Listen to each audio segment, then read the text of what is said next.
So good evening class. আজকে আমরা second class করছি মানি মার্কেটের। তো ফার্স্ট ক্লাস একবার একটা রিভিশন হয়ে যাক। ফার্স্ট ক্লাসে আমরা কি শিখলাম, what is money market. Money market মানে সেই একই like capital market, but the only difference is এখানে শর্ট টার্ম ফান্ডসের ডিলিংস হয়। শর্ট টার্ম ফান্ডসের ডিলিংস হয় কি হয়, সারপ্লাস ইউনিট থেকে ডেফিসিট ইউনিটে ফান্ড ট্রান্সফার হয়। সারপ্লাস ইউনিট থেকে ডেফিসিট ইউনিটে ফান্ড ট্রান্সফার হয়। সো সারপ্লাস ইউনিট মানে যাদের কাছে টাকা রয়েছে, ফান্ড রয়েছে, তারা কি করে, ইনভেস্ট করে কাদের কাছে, ডেফিসিট ইউনিটে ইনভেস্ট করে। ডেফিসিট ইউনিটে ইনভেস্ট করে, যাদের কাছে ফান্ড রয়েছে তারা ইনভেস্ট করে। তাহলে সারপ্লাস ইউনিট ইনভেস্ট করে ইন দ্য ডেফিসিট ইউনিট, আর মিডলে কে থাকে, মানি মার্কেট, থ্রু মানি মার্কেট। কিন্তু এখানে শর্ট টার্ম ফান্ডস মানে শর্ট পিরিয়ড অফ টাইমের জন্য এই ডিলিংসগুলো হয়। শর্ট পিরিয়ড অফ টাইমের জন্য এই ডিলিংসগুলো হয়, not like money market. Clear? আর কি পড়েছিলাম, what are the functions of money market. Functions of money মার্কেটে আমরা কি পড়েছিলাম, capital formation. Capital formation, obviously capital formation for whom? For the deficit unit, for the institution, for the organization, যাদের ফান্ডসের requirement আছে, যাদের ক্যাপিটালের রিকোয়ারমেন্ট আছে, তাদেরকে এই ক্যাপিটালটা কারা প্রোভাইড করছে, সারপ্লাস ইউনিট প্রোভাইড করছে। মোবিলাইজেশন অফ সেভিংস, অবভিয়াসলি সেভিংসটা মোবাইল হচ্ছে কেন, সেভিংসটার একটা ফ্লেক্সিবিলিটি আছে। সেভিংস যদি আমি টাকা যদি আমি আলমারিতে জমিয়ে রেখে দিই, টাকা আমি লকারে রেখে দিলাম, সেই টাকা কিন্তু আমাকে কিছু আউটকাম, কিছু বেনিফিট দেবে না। সেই টাকাটা যা আছে 100 টাকা 100 টাকাই থেকে যাবে, উল্টে কমে যাবে বরং, কিন্তু বাড়ার কোনো চান্স নেই। কিন্তু এই 100 টাকাটাই যদি আমি কোথাও ইনভেস্ট করে দিই, হয়তো আমি যখন ওই 100 টাকাটা পাবো সেটা 110 টাকা পাবো, তো আমার বেনিফিট হচ্ছে কিছু। সো মোবিলাইজেশন অফ সেভিংসকে একদম রিজিড করে রাখছে না, সেভিংসের একটা ফ্লেক্সিবিলিটি এনে দিচ্ছে। এনকারেজমেন্ট অফ সেভিংস, যেহেতু 100 ইনভেস্ট করলে আমি 110 পাচ্ছি, এই 10 টাকার লোভে আমি 100কে ইনভেস্ট করব। না হলে লোকে ইনভেস্ট করবে কেন? যদি আমি দেখি যে ব্যাংকে গিয়েও সেই 100কে আফটার 6 মান্থস আমি 100ই পাচ্ছি, তাহলে আমি ব্যাংকে ইনভেস্ট কেন করবো? আমি তাহলে ঘরে রেখে দেবো লকারে, কারণ ঘরেও 6 মাস পরে এই 100কে 100ই পাবো। কারেক্ট?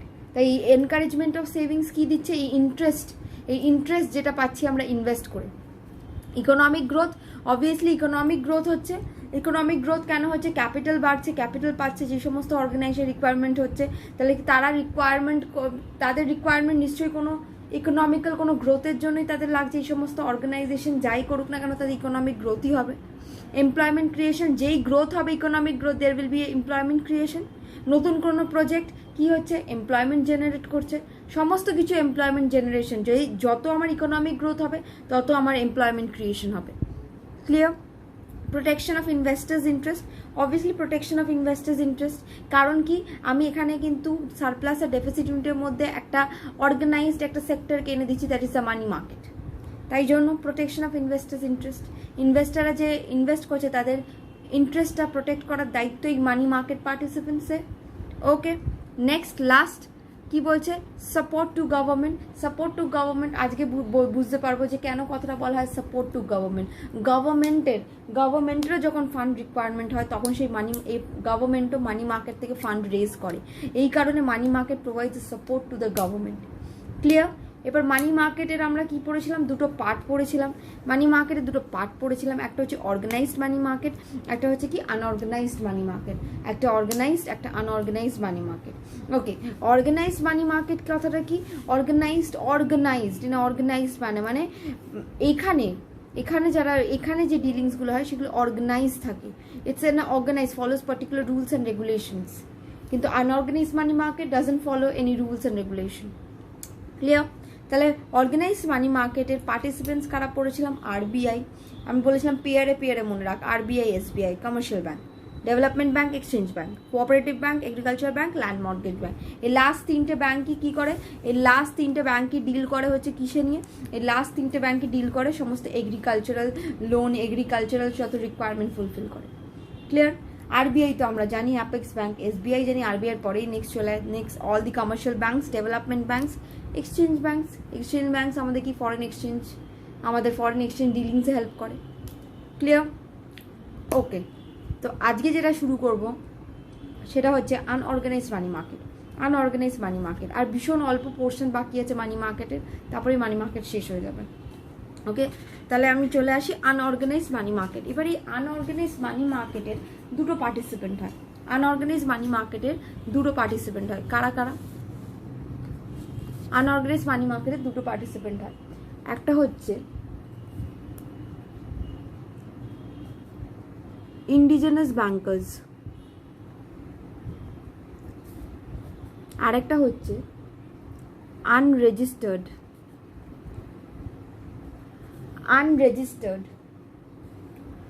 নন ব্যাংকিং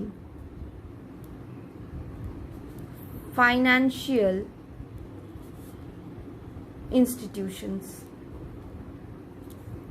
কি হলো, দুজন পার্টিসিপেন্টস কারা, একটা হচ্ছে ইন্ডিজেনাস ব্যাংকার্স আর একটা হচ্ছে unregistered non banking financial institution.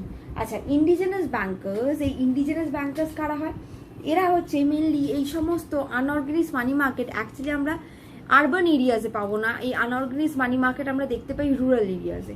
আচ্ছা, আরবান এরিয়াজে যে নেই একদম সেটাও ভুল কথা, কিন্তু আরবান এরিয়াজে থেকেও বেশি রুরাল এরিয়াতে এটা ভীষণ ডমিনেন্ট এই আনঅর্গানাইজড মানি মার্কেট।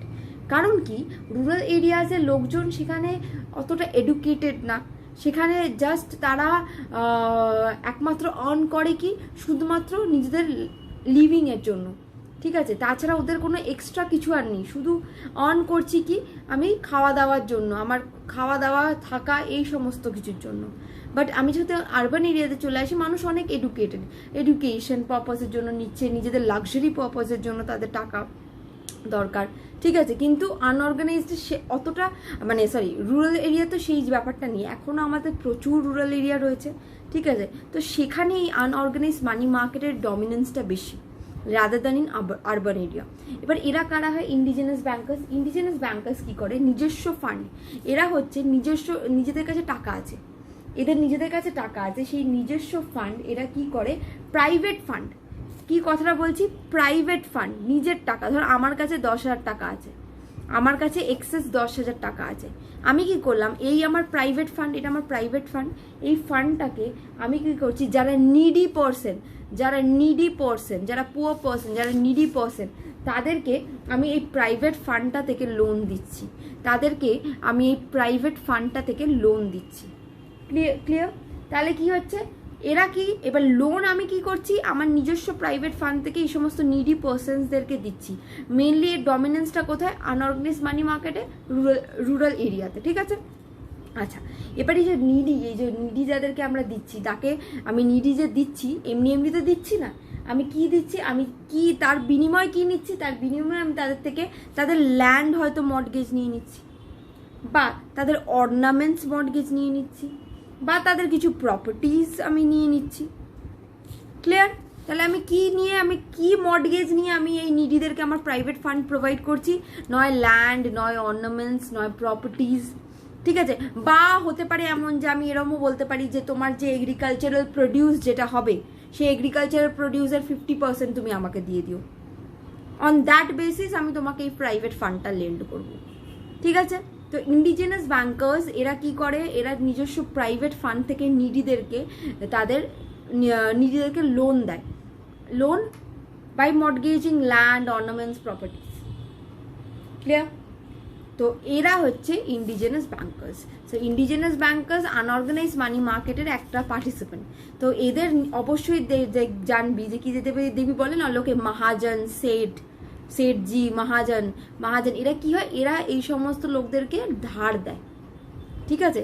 এবার এদের যে ইন্টারেস্ট রেটগুলো, এগুলো ভীষণ এক্সরবিটেন্ট হয়, ঠিক আছে, এদের ইন্টারেস্ট রেটগুলো ভীষণ হাই এদের যে ইন্টারেস্ট রেটটা হয়।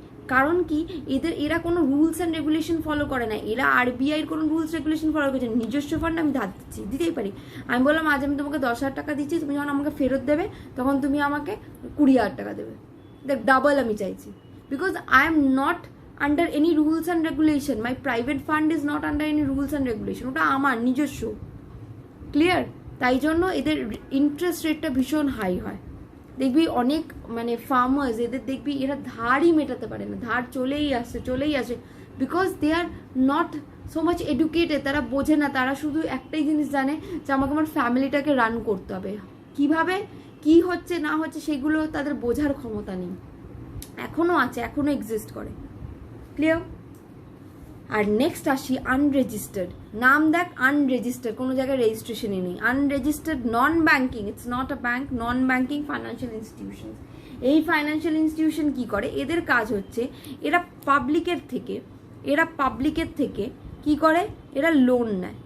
পাবলিকের যে এক্সট্রা ফান্ডটা তারা লোন হিসেবে নেয়, মানে পাবলিকের লোন না, ঠিক ডিপোজিট নেয় অ্যাকচুয়ালি, পাবলিক ডিপোজিট অ্যাকসেপ্ট করে, accepts public deposit by issuing a certificate, যে এই যে তুমি ডিপোজিট দিলে এটা তার certificate, by issuing a certificate, মানে এই ডিপোজিটটা তোমার ভ্যালিড ডিপোজিট, ঠিক আছে। বাই ইস্যুইং আ সার্টিফিকেট এরা কি করে, পাবলিকের থেকে ডিপোজিট নেয়। কোন পাবলিকের থেকে, সেই সমস্ত পাবলিক যাদের কাছে সারপ্লাস ফান্ড রয়েছে তাদের কাছ থেকে নেয়। নিয়ে এরা কি করে, এই সমস্ত ফান্ডকে এক জায়গায় অ্যাকিউমুলেট করে, যা ফান্ড পাচ্ছে সেই ফান্ডগুলোকে এক জায়গায় অ্যাকিউমুলেট করে। এখান থেকে, এই জায়গা থেকে, এই অ্যাকিউমুলেটেড ফান্ড থেকে যে ডেফিসিট সেক্টর বা ডেফিসিট ইউনিট যাদের, তাদেরকে লেন্ড করে। ক্লিয়ার? তাহলে আনরেজিস্টার্ড, বুঝতেই পারছিস, this is unregistered, this is not on banking financial institution, this they are non banking financial institution. এরা কি করে, পাবলিকের থেকে যাদের কাছে এক্সেস ফান্ড আছে সেখান থেকে পাবলিক ডিপোজিট অ্যাকসেপ্ট করে বাই ইস্যুইং আ সার্টিফিকেট। অবশ্যই সার্টিফিকেট লেখা থাকে যে কি, যে হ্যাঁ আফটার সার্টেন মান্থস তুমি কি পাবে, তুমি একটা ইন্টারেস্ট রেট পাবে, তাই জন্যই না পাবলিক ডিপোজিট করছে। আর এরা কি করে, সেই ফান্ডসগুলোকে অ্যাকিউমুলেট করতে থাকে, অ্যাকিউমুলেট করে কি করে, যাদের দরকার তাদেরকে লেন্ড করে। ক্লিয়ার? তাহলে দু ধরনের আনঅর্গানাইজ মানি মার্কেটের পার্টিসিপেন্ট হয়, একটা হচ্ছে ইন্ডিজিনাস ব্যাংকার্স, মেনলি এই যে মহাজন সেট, এইগুলো হচ্ছে মেনলি আমরা রুরাল এরিয়াসে দেখতে পাই, ঠিক আছে। আর একটা হচ্ছে unregistered non banking financial institution. Unregistered non banking আর ইন্ডিজিনাস ব্যাংকার্স, এই দুটোই হচ্ছে doesn't follow any rules and regulation. এরা কোনো অর্গানাইজ পার্ট নয়, এরা unorganise money market, but still they are part of money market, কিন্তু আনঅর্গানাইজড। এখানেও মানি লেন্ডিং এরই কাজ হচ্ছে, বাট ইটস আনঅর্গানাইজড। ক্লিয়ার? তাহলে বোঝা গেল।